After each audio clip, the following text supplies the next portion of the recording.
Come with me on a 6-hour boat ride with Eagleray Biotours in Puntarenas, Costa Rica. When we got to the port, we saw that there was a Disney Wonder picture, and that was the last time we were here was on the Disney Wonder, so that was super crazy. But yeah, we walked down to the beach, and that was about like a 10-minute walk from the ship, and they had beautiful art and beautiful colors just all around on your whole walk there. And then we got a taxi, and actually the taxi charged us over $6. Our captain of the boat we were going to be going on said they should charge no more than $6. So just be aware of that when using a taxi here in Costa Rica. We were dropped off at this black sand beach, and it was really cool seeing that. And then our boat was here about 10 minutes later to come take us on our adventure for the day. We did start off our morning by seeing dolphins.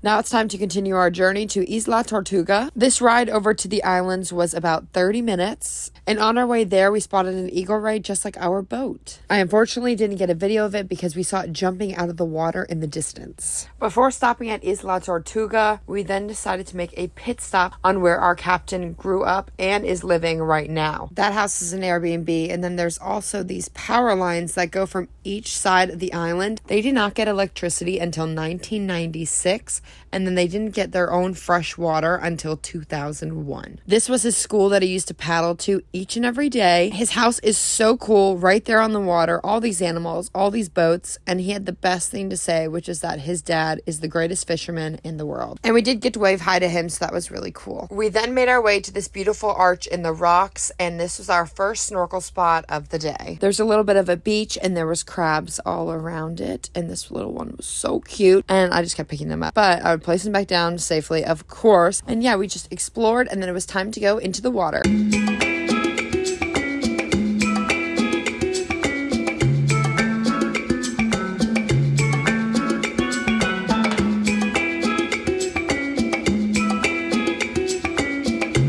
Then we got back on the boat, and my dad had a local beer, and he really likes to try them. And it was good, and then we started making our way to this one island, and it is full of spider monkeys. But on our way there, Madison did get to be the captain for a little bit. Now back to the spider monkeys. These monkeys are wild on this island, so you can just go up there and pretty much feed them or touch them. But our captain told us we were not going to get off, which I was fine with because they were in the wild. It was scary. Also, he did say that people feeding them isn't great because their immune system is so bad. They carry these diseases. No offense to the people on the island, but that's what he told us, and he is a local, so I do trust him. And also, I just don't want to get up that close to a monkey, you know. But just to be aware if you ever end up going to the Spider Monkey Island. But yeah, we made our way to our next destination, which will be Isla Tortuga. But before that, we're gonna go snorkeling really quick at a rock nearby.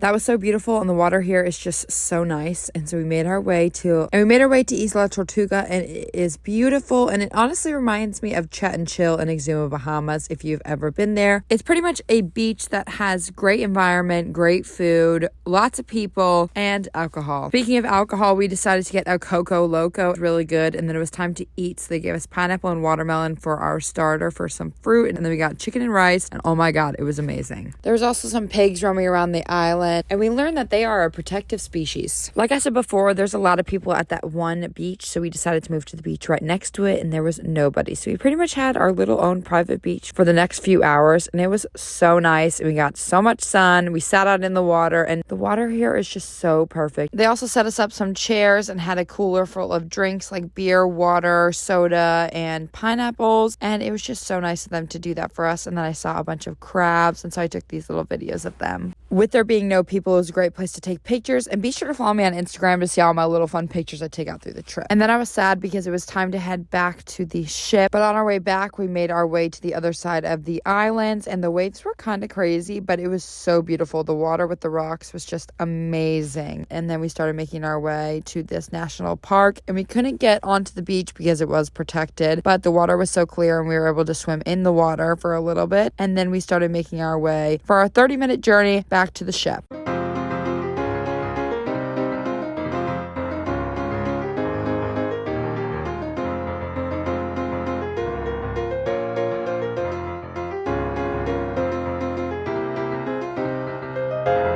And then we made it back onto land and we said bye to the best captain and first mate. And instead of taking the taxi back, we actually decided to walk. And I think this was the best decision because our walk was so cool seeing all the locals. My mom kept comparing it to Belmar during the summer. So like everybody was out and about doing things. People were in the water, people were eating food, people were just hanging out. And it was just so amazing. And also on our way back, the sun was setting and it was the prettiest sunset I've ever seen. And it was just so beautiful. Seeing the different colors with the palm trees and the sand and the water. I haven't really seen a sunset on the shore in a while, so it was really cool to see that. And I'm just so thankful for the amazing day we had today with Eagleray Biotours and my family.